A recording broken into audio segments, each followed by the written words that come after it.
inginkan pria dari bercinta? Maaf ya, ini kita lebih detail ya.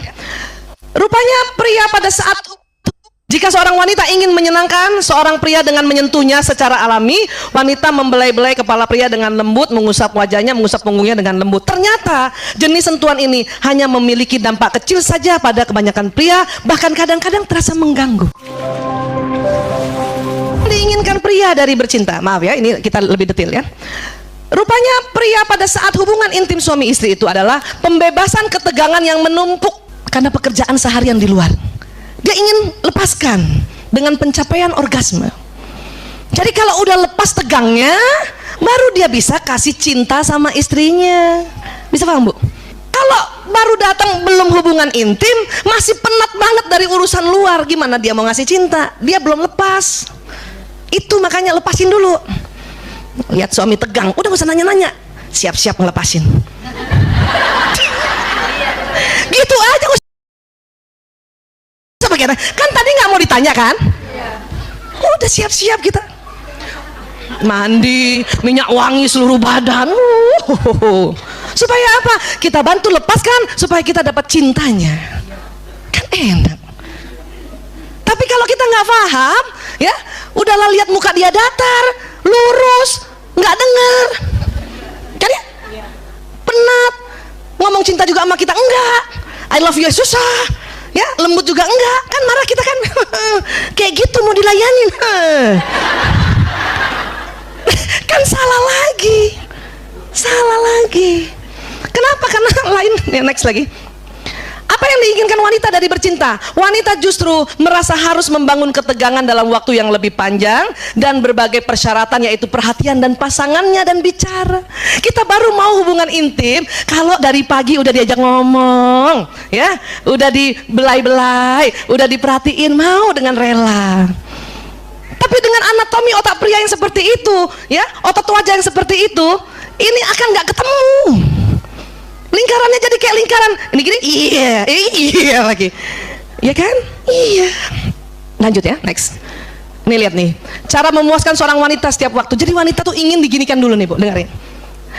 Dibelai, dipuji, kasih kemanjaan, senangkan hatinya, berikan aroma, berikan pijatan, perbaiki sesuatu barangnya, barangkali HP-nya rusak. Kadang empati, kasih empati dulu. Perempuan senang juga kalau yang punya bakat nyanyi dinyanyi-nyanyiin, disanjung, didukung, kasih makanan, kasih ketenangan, ya, kasih humor, ketentraman, rangsangan, bujukan, dekapan, iya. Dan perempuan maunya tidak dilihat kelebihan lemaknya, timangan, semangat, kedamaian, perlindungan, maunya ditelepon. Kalau sehari itu barangkali 3 kali ditelepon, mau tuh dengan rela malam berhubungan, hiburan, kasih pesona, dibawakan bebannya. Ya, apalagi tuh? Bantuan, daya tarik, perhatian, kepercayaan, pembelaan, kasih pakaian, dibanggakan, kesucian, pengakuan, pelukan, kerelaan mati baginya. Aku rela mati untukmu Umi. Aduh. Godaan, gada-gadain, senang tuh, apa sih? Ya, rasa syukur, memimpikannya, ya. Kita kepengen suami, Ibu, aku mimpi kamu loh. Ya elah, dituruti kehendaknya, diidamkan, dipuji. Ini kemauan kita. Kalau ini kita dapat, ya nggak semua sih, ya. Barang 2, barang 3, barang 4. Mau dengan rela kita hubungan intim. Ini yang tadi saya bilang, kita butuh ketegangan dari sepanjang itu. Tapi laki-laki kan bukan begitu, ya. Nah sekarang kita lihat lagi cara memuaskan seorang pria setiap waktu. Bagaimana caranya? Hanya satu, dekati dirinya tanpa busana.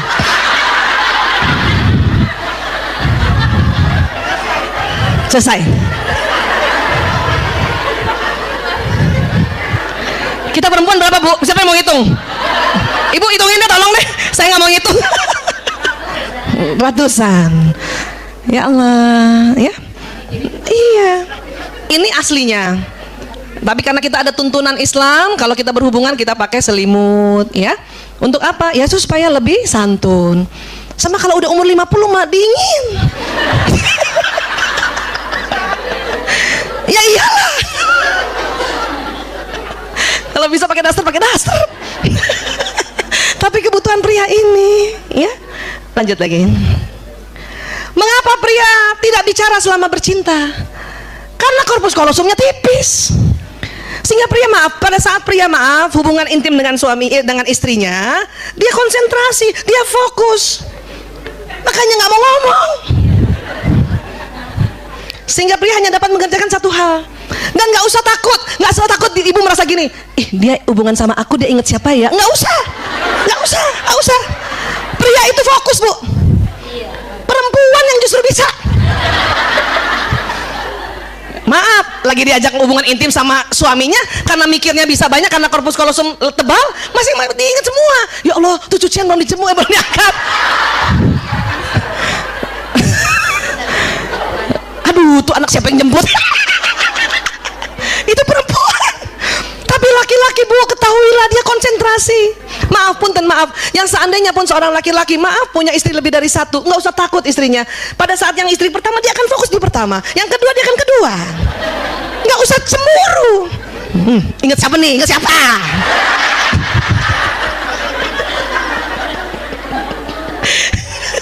Ya Allah, Bu, saya semakin banyak belajar neuroscience semakin paham dan mulai ikhlas. Bisa paham ya, Bu? Ya, next lagi. Tapi bagi seorang wanita, bicara adalah bagian penting dari pemanasan sebelum bercinta. Karena kata-kata sangat penting baginya. Jika selama bercinta seorang pria berhenti bicara, seorang wanita mungkin akan mengira ia tidak lagi tertarik padanya. Padahal tuh laki lagi konsentrasi.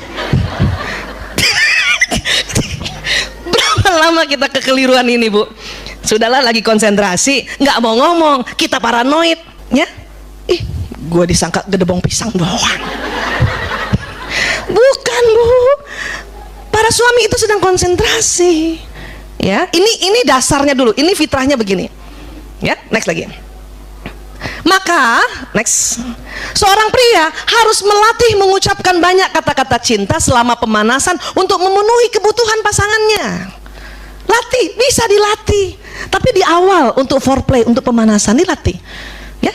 Pakai ngomong deh pokoknya deh, ya. Dan next, seorang wanita harus belajar berhenti bicara selama bercinta dan hanya menggunakan suara vokal untuk menjaga gairah pasangannya. Jangan ngomong, Bu.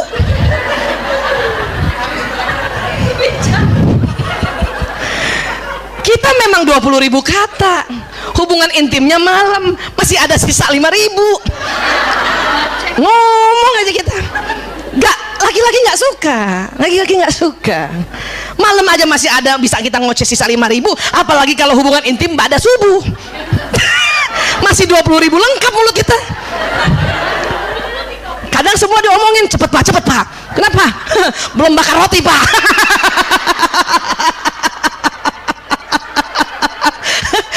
Belum setrika baju seragam anak, Pak. Cepet.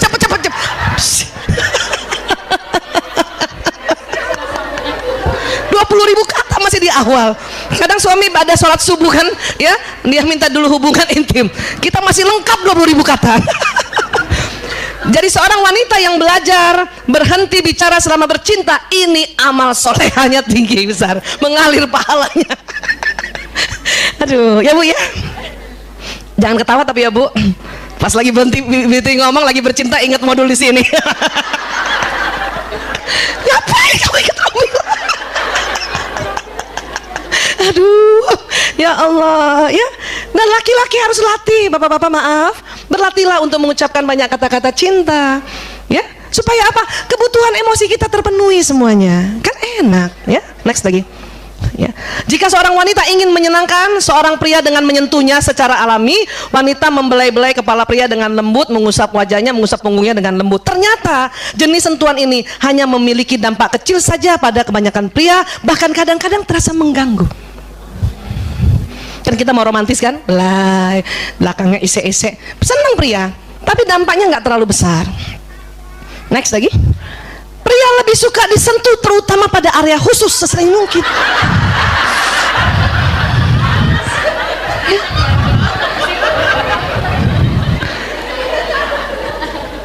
Kenapa? Bu, ada yang sering diarahkan. Siap kapten, siap komandan. Kadang ibu marah kan, apaan sih, malu-malu gitu kan, apaan sih. Mudah-mudahan setelah pulang sini, apa? Oh.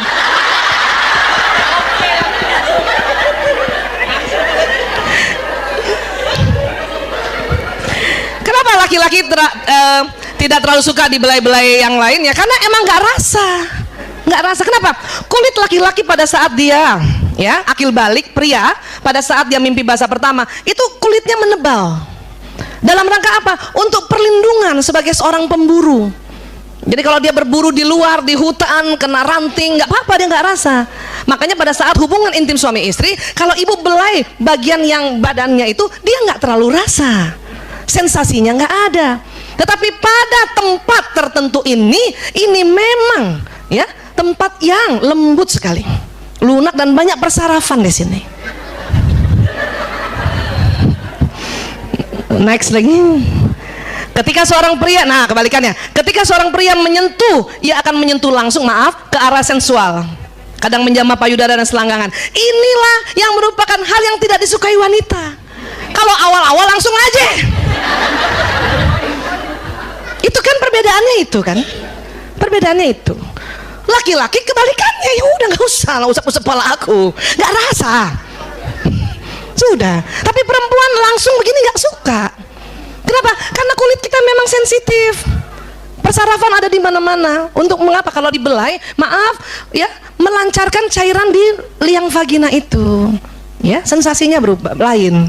Ya, nah, ini yang bisa dipelajari. Jadi kalau kita fitrahnya, terus kemudian kita belajar untuk memenuhi kebutuhan pria, ya Allah, itulah kita punya benefit atau pahala. Laki-laki juga gitu. Ya, dia belajar bagaimana mengetahui itu. Ya, next lagi. Ketika pria dan wanita saling memberikan sentuhan sensual berdasarkan pada kepentingan masing-masing kekasih dan kepekaan kulitnya, maka hubungan mereka akan semakin erat. Memang ini harus diomongin, dibicarakan. Ya, nggak bisa ibu biarin, dia tahu sendiri aja, biarin dia tahu sendiri. Nggak bisa bu. Ibu tahu nggak kalau kita nggak belajar gini, kita memang itulah untungnya kita seneng taklim. Tapi Bu Aisyah, kenapa perempuan aja yang sering begini, yang bapak-bapak kok nggak ikut taklim? Memang perempuan itu memang otaknya senang berkumpul seperti ini. Kalau bapak-bapak lebih senang bersaing, makanya bapak-bapak lebih senang rapat. Dia bersaing ide, bersaing konsep. Kalau kita berkumpul begini tidak bersaing. Ngapain kita berkumpul gini? Oh, iya, bukan gosip, mengumpulkan informasi. Karena berkumpul, bisa paham ya? Jadi harus ngomong gitu. Kapan ngomongnya? Ya ngomong aja sebentar ya. Terakhir dikit lagi. Mengapa pria dan wanita saling meninggalkan? Sedikit lagi ya. Desakan biologis seorang pria adalah mencukupi kebutuhan seorang wanita, dan penghargaan yang diberikan oleh wanita itu pada apa yang dilakukannya merupakan keberhasilan bagi pria. Maksudnya gini, pria itu kodarnya ingin mencukupi kebutuhan wanita. Dan kalau dia mencukupi, dan dia sudah berusaha mencukupi, kita memberikan penghargaan. Terima kasih ayah, terima kasih Abi. Cukup nggak cukup, terima kasih. Itu sebuah penghargaan buat mereka. Ini yang harus kita ingat. Ya, next lagi. Jika istrinya bahagia, ia merasa sempurna. Dan jika istrinya tidak bahagia, ia merasa dirinya gagal. Kalau kita selalu sering banget, apaan sih? Nggak cukup. Ih, segitu aja. Oh, itu merasa gagal dia. Dia tahu istrinya nggak bahagia, maka dia akan ngomong sama teman-teman, aku gagal jadi suami. Kenapa? Istri saya merasa nggak dicukupi kebutuhannya, gitu. Makanya ini tolong dijaga, ya. Next lagi. Kalau perempuan bagaimana? Kalau perempuan yang meninggalkan suaminya, ya, meninggalkan seorang pria, bukan karena ia tidak bahagia dengan apa yang diberikan oleh suaminya, tetapi karena dia merasa tidak dicukupi kebutuhan emosinya. Jadi saya lihat kalau dalam konseling, ya, istri-istri yang meninggalkan suaminya atau pergi, ya, minta cerai atau gimana, karena ini. Ya, terakhir, wanita menginginkan cinta, romansa, dan komunikasi. Apa sih? Kayak apa sih? Cuman gini doang sebetulnya. Romansa bagi wanita yang paling penting adalah menyimak pembicaraannya tanpa menawarkan solusi. Itu doang sebetulnya, Bu, ya. Bisa paham, Bu? Alhamdulillah. Alhamdulillah pas banget azan ya. Terima kasih banyak, maaf lahir batin atas segala ya obrolan hari ini, karena ini memang harus pendalaman tentang otak pria wanita ya. Ya. Wabillahi taufiq wal hidayah. Assalamualaikum warahmatullahi wabarakatuh. Bagi seorang pria, momen bercinta bukan hanya soal kenikmatan fisik, tetapi juga pengalaman emosional yang mendalam. Saat bersama pasangan, ia merasakan keintiman yang sulit dijelaskan dengan kata-kata, sentuhan, tatapan, dan desahan menjadi bahasa tanpa suara yang mempererat hubungan. Setiap gerakan bukan hanya didorong oleh hasrat, tetapi juga oleh keinginan untuk memberikan kepuasan dan menunjukkan cinta yang tulus. Bercinta menjadi ruang di mana ego ditanggalkan, dan hanya ketulusan serta rasa saling memiliki yang tersisa. Dalam benaknya, bercinta bukan sekadar pemenuhan naluri, melainkan bentuk komunikasi paling jujur antara dua jiwa. Ia belajar memahami ritme dan respons pasangannya, mencoba menyatu dalam irama yang sama. Di akhir sesi yang hangat dan melelahkan, pelukan menjadi simbol kenyamanan dan penerimaan. Jadi banyak orang, dia gali dulu, dia punya kebutuhan, baru uangnya datang untuk memenuhi kebutuhan. Makanya uangnya tidak berkembang. Ya, itu yang saya lihat. Jadi kayak banyak sekali orang menciptakan uang itu karena kepepet, karena ada kebutuhan baru dia ciptain, ada kebutuhan dia ciptain. So the programnya adalah dia perlu punya alasan untuk menciptakan uang. Yang di tanganku ini, gitu kan. Misalkan saya mau beli ini, saya cuma tanya gini. Kalau saya membeli barangnya, kalau saya beli kamu, apakah kamu kontribusi uang untuk saya? Enggak. Mungkin udah milik Mas. Aku yang benar adalah ini. Kamu salah ini. Dan dia gunakan itu untuk melawan. Melawan itu hanya memperbesar energi melawan. Karena mungkin kita nggak sadar dalam kehidupan, kita tuh sering kayak orang tua mungkin ya, dia suka merasa diri dia benar. Dia menyalahkan antara suami istri, menyalahkan anak gitu kan. Energi untuk menjadi benar. Dan energi untuk menjadi itu salah. Nah, itu yang kita nggak sadar. Ci, menarik. Soal energi, kita kan bisa merasakan gitu ya, saat kita ngambil keputusan, ya kok ringan ya, kok enteng ya, kok plong, itu berarti memang tanda-tanda yang baik, gitu ya kira-kira ya? Yes, tanda-tanda yang baik. Terus yang kedua, ada lagi Mas. Jadi ada orang yang, saya dulu pernah punya pengalaman, saya sampai cicil kelasnya Mas. Saya cicil kelasnya, di awal-awal ya, saya cicil kelasnya, saya pakai kartu kredit, saya cicil. Nah, begitu jatuh tempo, uangnya datang. Nah, ketika saya sharing, ada orang yang bilang, Vena, gue ikut kelas juga, gue pakai cicilan, pakai kartu kredit, begitu jatuh tempo, uangnya nggak datang. Jadi, aku nggak bikin itu semua sama loh untuk semua orang. Kenapa? Karena banyak sekali energi kita yang meng-cancel dalam perjalanan. Gitu. Jadi, begitu jalan, misalkan dia nyesel, itu dia meng-cancel. Nah, sebelum nanti kita masuk keseruan kelas money awareness yang selama 3 hari nih, nanti malam kan hari terakhir gitu. Aku pengen sedikit konsultasi. Ini masalah pribadi barangkali ya. Dulu, aku pernah dikasih program atau data sama guruku. Salah satu guruku tempatku belajar gitu. Waktu aku disuruh gali tanah, lubangnya sekian, diameter sekian, kedalamannya sekian, gitu. Silakan gali berapa gitu di pekarangan gitu. Waktu itu aku menggali 3 aku gali. Terus kemudian pas waktu musim penghujan gitu, berapa yang digenangi air? 3. Kalau kamu gali 2, ya 2. Kalau 1, 1. Kalau nggak gali, enggak. Ya udah, rezeki itu kayak gitu. Kamu gali aja kebutuhan dulu, ya nanti dia akan datang. Itu tuh nempel di otak saya. Setelah nempel di otak saya, menjadi sebuah belief system gitu ya, jadi sebuah keyakinan yang mengakar kuat dalam tubuh saya. Terus seolah-olah sekarang itu yang terjadi, misalnya saya ada kebutuhan besar banget, yang itu kemudian harus butuh diangsur misalnya. Itu tuh justru rezeki yang datang tuh bisa 2-3 kali lipat. Dan itu menjadi pola dalam hidup saya gitu. Nah, saya ingin Coach Vena melihat ini nih fenomena apa, atau perlu saya teruskan aja karena polanya udah begitu, atau memang ini sebenarnya juga bisa digeneralisir menjadi pengalaman hidup banyak orang ketika kemudian data itu udah masuk terlebih dahulu. Gimana, Coach? Sebenarnya ketika tadi programnya adalah menggali, terus dia datang, berarti kita menciptakan kebutuhan, makanya uang datang. Ya, so uang itu berarti untuk kebutuhan, bukan uang itu untuk dikembangkan. Betul. Perbedaannya itu. Jadi banyak orang, dia gali dulu, dia punya kebutuhan, baru uangnya datang untuk memenuhi kebutuhan. Makanya uangnya tidak berkembang.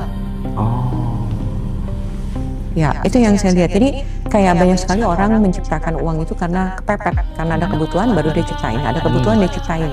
So the programnya adalah dia perlu punya alasan untuk menciptakan uang. Iya. Akhirnya untuk kebutuhan itu aja. Betul. Gitu ya. Dan dia tidak menggunakan uang untuk bersedia memiliki uang dan tidak bersedia untuk mengenerate more money, more uang itu. Jadi ya uang itu karena dia butuh uang karena ada alasan. Kita dari kecil mungkin dididik ya, kita minta uang, buat apa? Gitu. Jadi kita terbiasa dengan pola, saya perlu ini baru dikasih uang. Nah, ada nggak satu tagline hidup gitu, yang kemudian tuh bisa dipegang dan bisa diimplementasikan teman-teman semuanya yang nonton? Dengan tagline itu, uang kita tuh jadi berkembang, jadi tak terhingga gitu, barangkali gitu. Even apapun pekerjaanmu gitu, yang penting kita syaratnya ini gitu, gimana? Sebenarnya cuma kesadaran ya sama uang ya. Yang kedua bersedia kaya dan bersedia dijudge. Emang banyak orang yang nggak bersedia kaya? Banyak. Contohnya? Contohnya, Mas kalau punya uang buat apa? Misalkan Mas dikasih uang nih, tiba-tiba datang sekian M. Berapa? Apa yang dilakukan? Ya berapa dulu? Ya misalkan sekian M gitu kan. Terus apa yang dilakukan? Iya langsung lah, beli rumah di tempat yang aku idealkan gitu, aku impikan. Beli rumah langsung di ini. Atau kalau nggak gitu, kalau misalnya 50 miliar gitu ya langsung taruh ke reksadana, ya udah setelah itu aku nikmatin penghasilannya tiap bulan gitu. Ya, Bib, lu kalau dapet duit langsung diapain gitu? Langsung mendadak nih dapat lotre misalkan gitu ya, uang gede gitu. Ini kan kita seandainya begitu kamu dapat uang yang di luar daripada logika kamu bagaimana memanage, apa yang terjadi? Otaknya langsung jalan, apa? Beli aset, beli rumah, gitu kan? Jalan-jalan, traktirin temen, bantuin orang. Pernah nggak kita ngobrol sama uang yang mau dikemanain? Nggak pernah. Nggak pernah. Karena programnya adalah begitu datang uang keluar, begitu datang untuk kebutuhan. Karena diajak ngobrol juga uangnya diem aja. Enggak Mas. Bagi saya, bagi Coach Vena bisa jawab, bisa jawab. Kamu gila ya ngomong sendiri sama uang ya? Iya banyak orang nggak ngerti ngomong sama uang. Sebenarnya kita sehari-hari udah ngomong. Sehari-hari contoh ketika kita ngeliat uang, aduh kamu kok dikit, itu kita lagi ngobrol sama uang. Iya enggak? Iya. Kok nggak datang-datang, itu kita lagi ngobrol gitu sama uang. Kita nggak pernah say hey, thank you, gitu ya. Terus kita ngecek misalkan aku mau beli barang ini, kira-kira kalau aku beli ini kontribut lagi nggak secara energi sebenarnya? Ya, praktek ngomong sama uang gitu. Iya, praktek ngomong sama uang. Kalau saya selama ini kalau katanya Ustadz Nasrullah, siapa yang nulis buku Magnet Rezeki itu, misal lagi macet nih di mobil macet nih, waduh jalanannya penuh kayak saldo rekeningku, ya sebatas itu aja gitu. Iya. Boleh saya pinjam itu kotaknya? Iya, oke, yes. Contoh nih ya, misalkan saya punya uang, terus saya tanya, karena bukan berarti itu barang bagus atau jelek ya, bukan mahal atau murah, just ini kan cuma barang. Nah, ketika orang menciptakan barang, dia ada intensi nggak? Ada. Intensinya untuk apa? Ya kegunaannya contoh ini, itu. Yes, kegunaannya gitu kan. Saya mau menciptakan yang bagus gitu kan, supaya suaranya atau segala macam. Berarti kan barang ini terisi intensi. Ya, berarti ada energinya kan. Nah, kita bilangnya entitas. Nah, sekarang misalkan saya cek nih. Entitas tuh nggak harus itu ya? Nggak harus orang yang meninggal gitu ya. Nah, itu entitas itu adalah keberadaan sebenarnya. Gitu. Oke. Nah, kalau saya kan body gesture ya, pakai kinesiologi. Kalau yes-nya saya tuh badan saya ke depan, kalau no badan saya ke belakang. Oke. Terus saya biasa tanya, yang di tanganku ini, gitu kan. Misalkan saya mau beli ini, saya cuma tanya gini, kalau saya membeli barangnya, kalau saya beli kamu, apakah kamu kontribusi uang untuk saya? Enggak. Mungkin udah milik Mas. Jadi saya nggak beli. Oke, yang lain ada nggak merek yang lain coba? Merek yang lain? Yang kantong hitam. Apa? Atau sesuatu? Iya, itu yang dipegang. Yes. Atau ini nih? Ya, sesuatu yang lain. Kinesiologi. Ya, kinesiologi. Oke, apakah yang ada di tanganku ini kalau aku beli kamu kontribusi uang nggak untuk aku? Maju dia banget. Oh, belakang lagi. Ya, belum tentu cocok sama saya. Mungkin cocok sama Mas, tapi belum tentu cocok sama saya. Yang tadi yang hitam. Yes. Coba. Oke. Kalau saya beli yang ada di tanganku ini akan kontribusi uang nggak? Oke. Kurang lebih. Sosok. Gitu. Oke. Itu nggak dibuat-buat ya? Nggak. Oke. Setiap orang bisa coba. Dibuat adalah ketika kita nggak netral. Tapi ketika misalkan saya suka, nah, ini saya cek, itu bisa jadi asumsi saya. Oh iya. Karena saya udah suka. Tapi kan this is just netral. Gitu.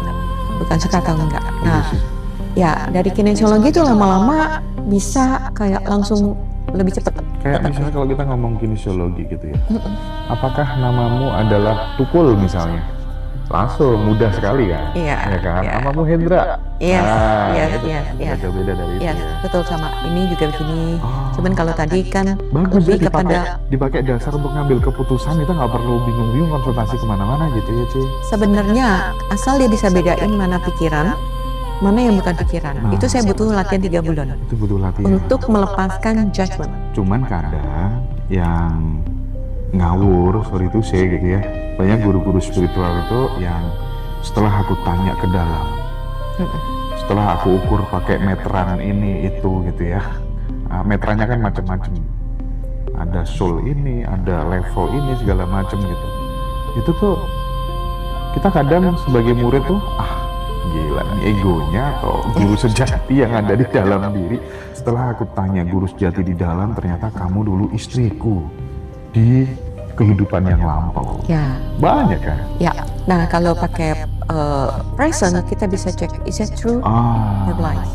Dalam hati kita bisa tembak dan kita bisa tahu dia energinya di lies atau the truth. Iya, keren.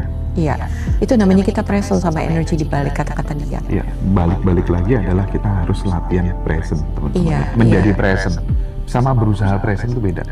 Beda dong, kalau Beda. berusaha adalah aku tidak mau present tapi aku mengharuskan diriku present. Oke, kalau yang langsung present menjadi present, Itu aja, nikmatin. flowing langsung. Nikmatin tubuh kita. Oke. Ya, saya biasanya menikmatin, saya merasakan ini loh.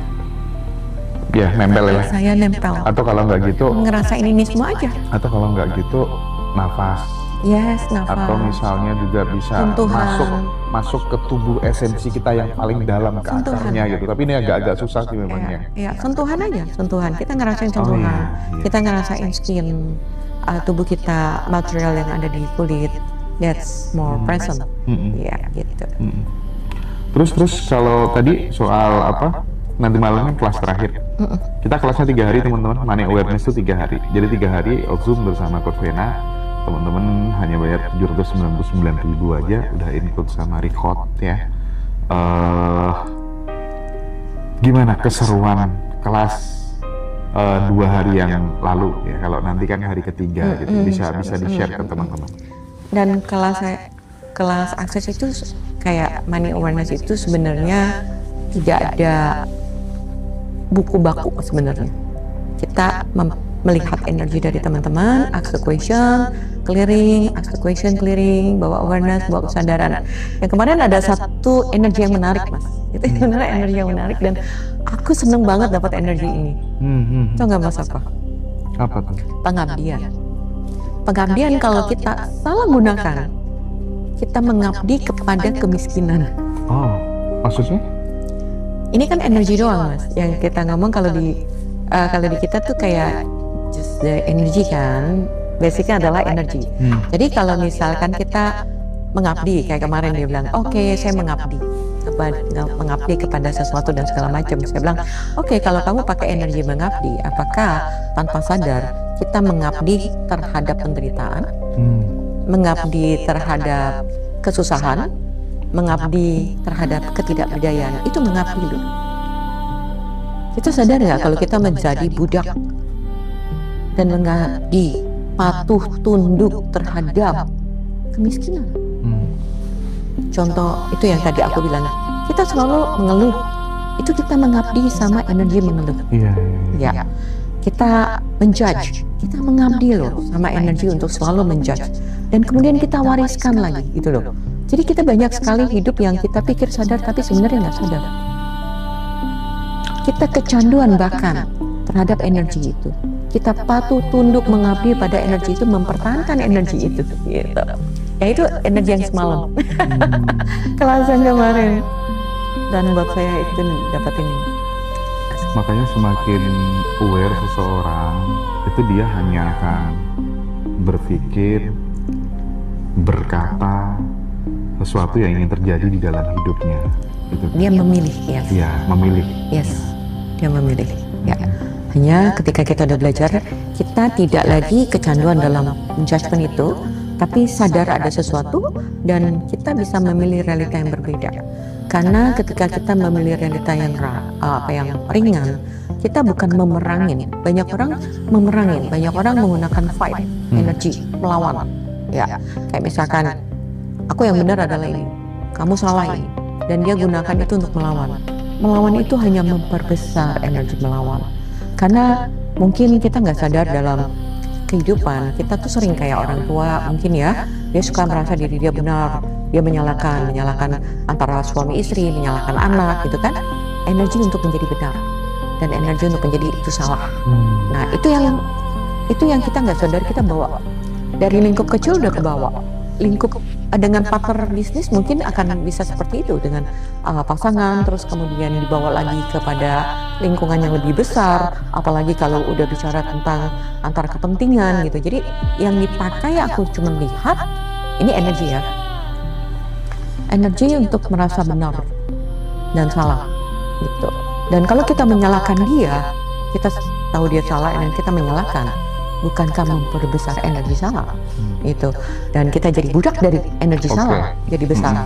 Nah biasanya aku suka ganti, aku tidak menyalahkan tapi aku kayak being allowance.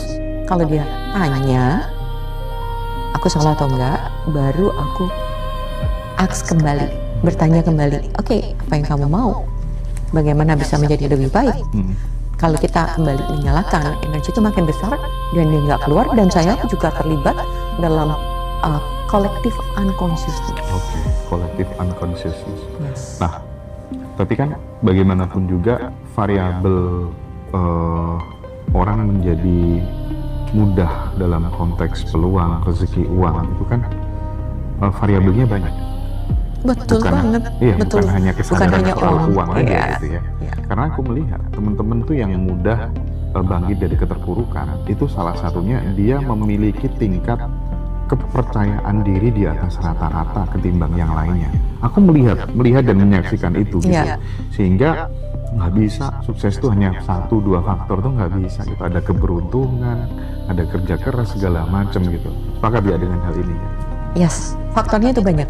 Banyak yang kecanduan dalam penderitaan dan dia merasa bahagia ketika dia kuat dalam melewatin penderitaan. Ya, banyak loh orang yang lebih bangga, saya nothing to be something, daripada everything is.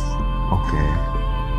Tapi kembali lagi soal kepercayaan diri tadi, bagaimana menstimulus bagi orang-orang yang memang self image-nya masih rendah. Ini supaya kemudian didorong bisa naik gitu, makin cinta sama dirinya, makin pede, mungkin dengan cara-cara mengingat glory from the past-nya atau bagaimana? Itu gimana? Begini Mas, banyak orang yang ingin menjadi baik. Jadi dia membuktikan sukses, dia kayak punya janji, aku pengen buktikan aku sukses untuk dihargai. Ya, ketika dia pengen buktikan sukses, sebenarnya energi dia yang dia pakai apa? Saya belum sukses. Ya. Jadi saya pengen buktikan sukses. Ya. Saya belum sukses itu pun kebohongan yang dia tanam ke dalam diri dia. Dia implant program itu. Itu berlaku juga mungkin buat afirmasi dong. Bisa jadi. It's not afirmasi, aku mau kasih tahu dulu cara kerjanya dulu. Oke. Ya. Jadi ketika dia pengen buktikan dia sukses, sebenarnya dia yakin diri dia belum sukses. Oke. Nah, kalau biasanya kita clearing nih, ini di class foundation kedalamannya. Semua energi pengen membuktikan kamu sukses, dilepasin. Semua energi yang kamu percaya kamu belum sukses, dilepasin. Agar pesona kamu yang aslinya muncul. Karena pesona kita itu udah sukses. Tapi kita percaya kita belum sukses, sehingga kita pengen buktikan kita sukses.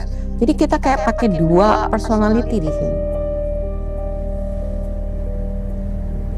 Dia merasa diri dia belum baik, aslinya dia baik, dia merasa diri dia belum baik, jadi dia perlu melakukan segala sesuatu untuk menjadi baik. Jadi dia percaya. Jadi dia menggunakan energi untuk melawan diri dia sendiri. Oke. Ya, itu. Jadi there's two energy yang kayak perlu dilepaskan. Ini topeng-topeng sebenarnya pribadi atau image yang ditampilkan, tapi bukan personanya dia. Oh iya. Ya, gitu. Kalau persona itu adalah the realnya dia. Kayak misalkan saya perempuan, saya nggak perlu buktikan diri saya perempuan. Karena saya sudah yakin saya perempuan. Kalau saya pengen buktikan diri saya perempuan, Habib mungkin bertanya-tanya, kenapa ya dia selalu pengen buktikan dia jadi perempuan?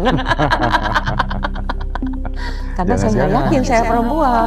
Jadi saya pengen buktikan sama kamu kalau saya perempuan. Ya. Tapi kalau saya perempuan, saya nggak perlu buktikan. Ya. Ya.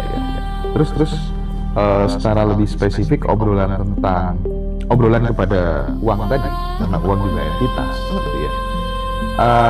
Misalnya yang dilakukan sama Kivena sehari-hari nih, kalau ngobrol sama uang, nah itu tuh gimana? Misalnya waktu mau ngelepas atau baru dapat uang.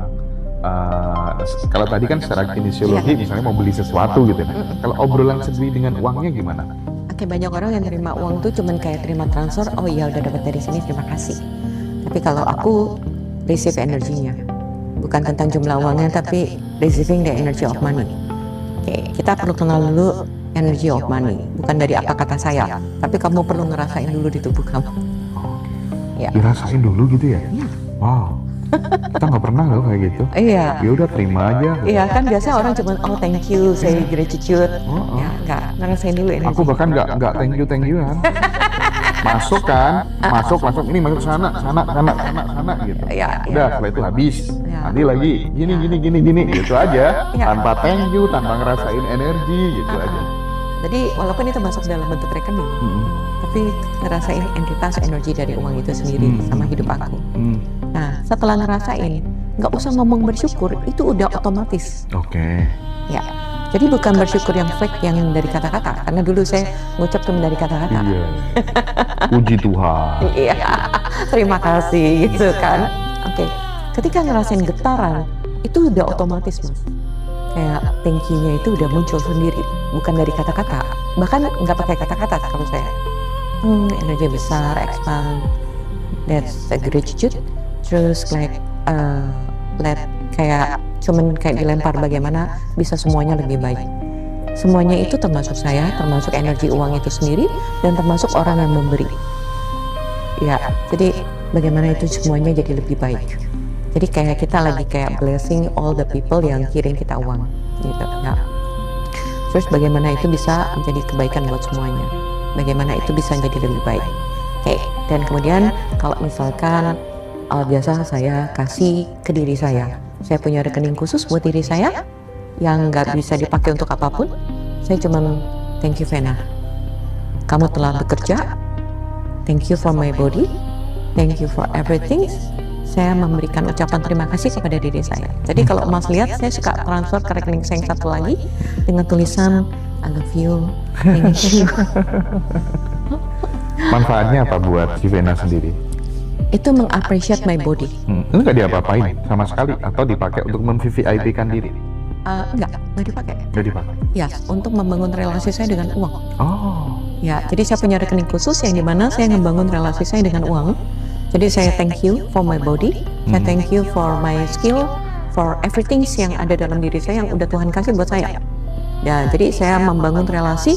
This is about thank you for my body for everything. Jadi nggak saya pakai gitu loh. Banyak orang kan, oke, 10% atau something adalah aku pergi gym gitu kan, atau pergi traveling atau apa. No, just appreciate my body. Gitu, untuk membina kedekatan saya dengan uang. Getaran body saya dengan getaran uang itu sendiri gitu. Nah, baru deh. Jadi yang pertama adalah appreciate myself karena tubuh saya yang kerja. Saya punya knowledge, saya punya skill, saya appreciate untuk semuanya, dan terima kasih untuk semua yang datang. Terus kemudian sebelum saya misalkan transfer ini untuk bayar kayak tagihan atau apa segala macam, saya cuma bilang oke, so thank you. Misalkan saya mau bayar untuk listrik gitu kan ya, saya cuma bilang terima kasih ketika saya memberikan energi ini atau uang ini. Seberapa banyak uang ini berkontribusi untuk lebih banyak orang lagi. Karena kan ada orang yang di PLN yang kerja mereka punya keluarga, mereka punya apa, dan saya mendapat kemudahan dari fasilitas yang ketika saya tukarkan dengan uang. Gitu. Jadi setiap uang yang saya gunakan itu memfasilitasin kemudahan dalam hidup saya, dan saya thank you for everything. Oke, itu bentuk-bentuk yang saya nggak bilang, saya keluarin kamu, money back. No, I appreciate karena saya tukar dengan kemudahan. Sebenarnya uang kan alat untuk kemudahan kita kan. Ya, kita mudah naik kendaraan, kita tukar dengan uang gitu kan, jasanya, bensinnya dan segala macam. Jadi everything is not about tentang uang aja. Kita lupa mengappreciate semua kemudahan yang kita dapat dengan uang. Keren. Yes. Nah, ini sebuah perspektif baru mungkin yang bisa dipraktikkan ya teman-teman, dan mungkin teman-teman akan penasaran juga caranya kalau misalnya pengen jumpa dengan Coach Vina secara langsung offline. Nanti hubungi CS Ngadiroso ya, nanti akan dipandu misalnya mau di terapi bars dan lain-lain gitu ya. Oke, nah aku pengen masuk ke sesi yang terakhir, ini agak seru lagi ya. Tadi ngobrol dengan uang, terus secara detail memberikan apresiasi ke tubuh karena sudah bekerja, termasuk orang-orang yang menunjang, fasilitas kita bisa lancar dalam urusan pekerjaan tuh detail banget, disentuh gitu ya, diperhatikan gitu. Nah, beda sama aku gitu ya. Tapi makanya sekarang belajar dengan ketemu sama beliau langsung, dan teman-teman mungkin juga dapat aha gitu kan. Nah, tentang ini ternyata di Access Consciousness tuh ternyata juga kalau nggak salah tuh ada pertukaran energi saat hubungan seks. Nah, aku pengen bicara tentang hal ini gitu. Apa itu ada kaitannya juga dengan kemudahan-kemudahan hidup yang kita jalani, atau bisa menjadi hambatan, dan apa yang perlu kita perhatikan secara lebih mendalam? So seks di dalam realita ini boleh nggak sih kalau di ini kata-kata bahasa itu ya? Sikat aja. Seks dalam realita ini orang pikir copulation. Sebenarnya seks itu adalah energy creation. Creation ya? Yes, energy creation gitu ya. Jadi energy create sebenarnya, kurang lebih gitu. Energy enjoy the body gitu kan, enjoy our body, enjoy ketika kita makan makanan yang bikin orgasm. Jadi bahasanya memang cukup unik ya kalau di Access, is not like umum gitu. Jadi kita bisa seks dengan everything, yang kalau kamu dengar everything maksudnya adalah you enjoy the food, you doing sex with the food. Bertukar energi kan? Ya tadi I receiving money, I'm sex with money. Bertukar energi dengan money. Kita bisa seks dengan segala sesuatu. Pertukaran energi yang tadi aku bilang. Cuman kalau di Access memang bahasanya cukup unik gitu, makanya banyak orang yang salah paham dan nggak ngerti. Dia pikir ngajarin seks bebas. Ya makanya aku bilang mereka yang bicara tentang itu adalah mereka yang merasa mengerti. Tapi kalau aku ya karena aku belajar dan aku tahu gitu. Ketika kita duduk di pantai, and then ketika angin semilir dan kaki kamu di pasir, you enjoy the sex with pasir. You enjoy the sex with that wind. That's all the creation, Tuhan creation. Dan kita menikmati nih. Banyak dari kita tidak menikmati energi itu. Itu pertukaran energi semua, Mas. Kita membelai tubuh kita. We love our body, gitu. Kita receiving money, yang tadi aku bilang aku keluarkan uang dengan PLN, masa aku seks dengan PLN? Yes. Kalau di dalam kata seks dengan pertukaran energi itu aku receiving kemudahannya. Aku thank you, aku receiving kemudahannya. Aku enjoy the plan gitu. Aku makan yang membuat tubuhku kayak enak banget. I'm doing sex with the food.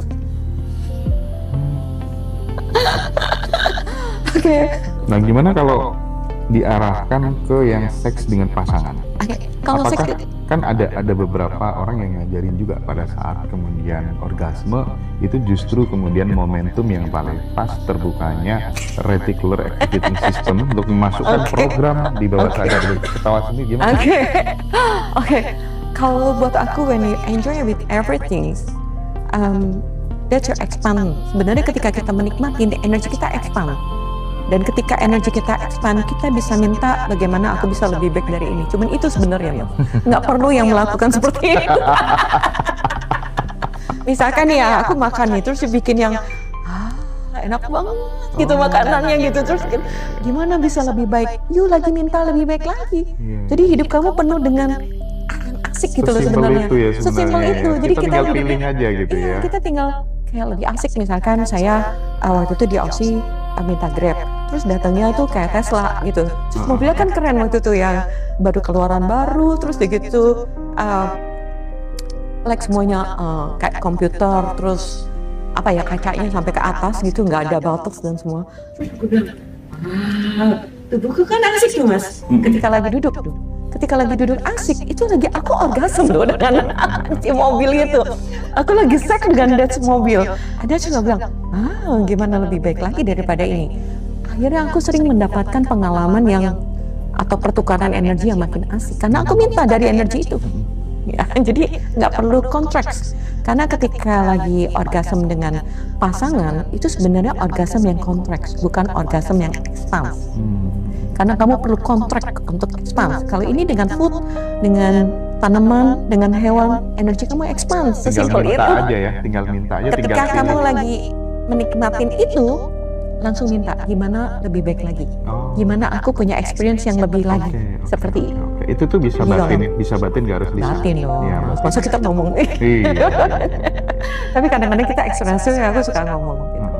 Ya, dan kalau di pelajaran di Akses tentang seks, kita nggak langsung like go to the bed with anyone, karena bisa jadi if you're sexual healer, kamu menukar energi uang untuk itu. Jadi kamu nggak akan punya uang untuk dia, gitu untuk sekitar selama 3 bulan. Cuman satu kejadian, kamu menukar tidak punya uang, kamu mengambil penderitaan dia, kamu menderita dan nggak punya uang. Dan kamu malah membuat, jadi kayak menukar energi sehingga dia bisa menciptakan uang gitu. Tapi bisa nggak sih diambil sebuah conclusion bahwa ya makanya wajar dong orang yang hidupnya tuh selalu dipenuhi dengan rasa syukur itu dia bisa naik terus gitu, bisa makin bahagia gitu. Kalau dia selalu memiliki pilihan. Ya. Tetap kembali lagi soal pilihan tadi. Pilihan, karena setiap saat kita hidup kita selalu memilih. Kita milih, kita bertanya. Makanya waktu lagi ada orang bilang, Akses bebas banget sama makanan aja, I do sex. Sama money, I do sex. Sama my job, I do sex. I enjoy my, ya kayak misalkan saya menikmatin kelas saya ketika fasilitasin, I do sex with the people. Ya, itu sesimpel itu sebenarnya. Tapi yang paling benar itu seks bebas atau seks tidak bebas? Ini tergantung nih mas. Aku seks bebas dengan everything bukan copulation, tanda kutip nih. Maksudnya bukan copulation terhadap pria dan wanita doang. Jadi bukan sekecil itu, kita hidup tuh nggak sekecil itu. Ini dari mana sampai ke seks. Iya. Oke ya, teman-teman. Jadi kelas Money Awareness 3 hari berturut-turut ya. Batch 1 udah jalan. Nanti batch selanjutnya di bulan Juli mungkin kita akan info ke teman-teman. Silakan hubungi kontak person yang sudah disematkan, hubungi admin Yajiroso. Ya pengen ketemu offline secara langsung, nanti juga silahkan bisa komunikasi, akan kita fasilitasi. Terima kasih banyak Coach Vena atas waktunya, seru sekali perspektifnya hari ini dari money menuju seks. Kayaknya seks mas lebih bergairah gitu. Thank you.